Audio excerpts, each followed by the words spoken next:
সপরিবারে একটা দিন মায়াপুর ভ্রমণের পরে এখন আমরা রয়েছি শ্রী চৈতন্য মহাপ্রভুর জন্মস্থান নবদ্বীপে।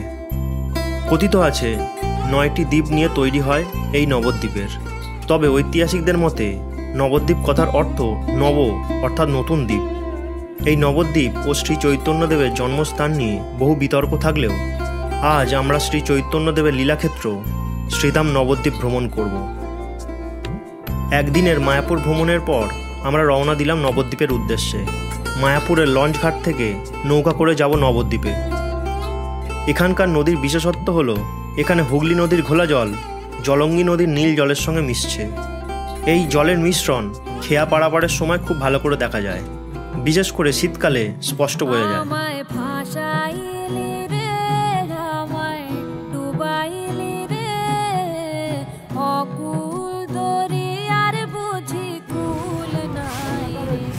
चाहे आधी आए रे चाहे मेघा आए रे অকুল দরিয়ার বুঝি কুল নাই রে।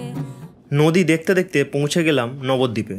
একটা টোটো ভাড়া করে আমরা নবদ্বীপ পরিক্রমায় বেরিয়ে পড়লাম। প্রথমেই চলে এলাম গুপ্ত বৃন্দাবন দেখতে।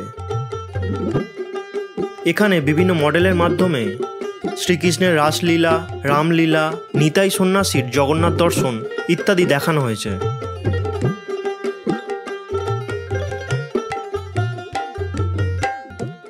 এরপর চলে এলাম শ্রী বলদেবজিউ মন্দিরে।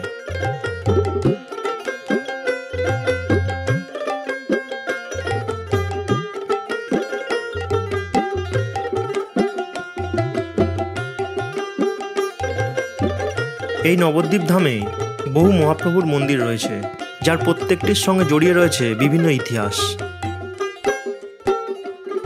হয়তো মায়াপুরের মতো নবদ্বীপে এত চাকচিক্য নেই, তবে নবদ্বীপে রয়েছে নিমাই সন্ন্যাসীর লীলা এবং তার জীবনের বেশ কিছুটা সময়।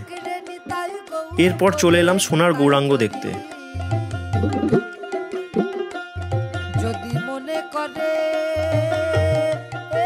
চলে এলাম ধামেশ্বর মহাপ্রভুর মন্দিরে। কথিত আছে নবদ্বীপের ধামেশ্বর মন্দির দর্শন না করলে শ্রীধাম নবদ্বীপ পরিক্রমা অসম্পূর্ণ থেকে যায়।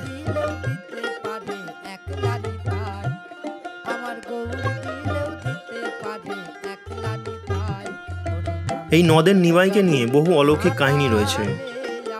একদিন সন্ধ্যায় শিশু নিমাইকে দুধ খাওয়াচ্ছিলেন মা শচীদেবী। তখন তিনি ছেলের পায়ের তলায় পতাকা, বজ্র, শঙ্খ, চক্র এবং মাছের চিহ্ন দেখতে পান। তখন জ্যোতিষী নীলাম্বর চক্রবর্তী দেখে বলেছিলেন, এ তো যশোদাপুত্র শ্রীকৃষ্ণের পায়ের চিহ্ন। প্রকৃতপক্ষে শ্রী চৈতন্যদেব ছিলেন শ্রীকৃষ্ণেরই রূপ এবং নিত্যানন্দ প্রভু ছিলেন বলরাম। চলে এলাম সমাজবাড়ি আশ্রমে।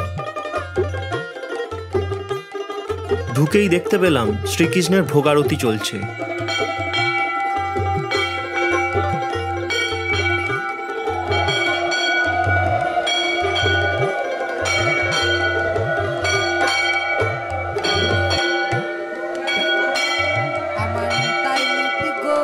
এই সমাজবাড়ি আশ্রম বেশ বড় এবং সুন্দর।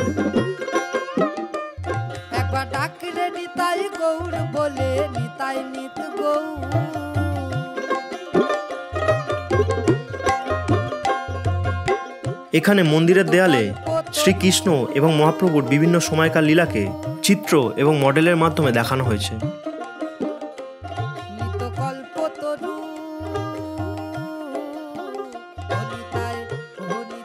যাই হোক, নবদ্বীপে এলাম আর নবদ্বীপের দই খাবো না তা কি হয়? তাই ঢুকে পড়লাম খেয়াঘাটের পাশেই অবস্থিত মিষ্টান্ন ভবনে। এখানকার দই নাকি বেশ ভালো।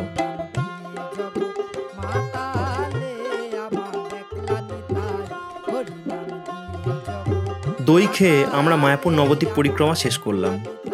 আবার দেখা হবে অন্য একটা ভ্রমণ কাহিনীতে। যদি ভিডিওটা ভালো লাগে সাবস্ক্রাইব করবেন।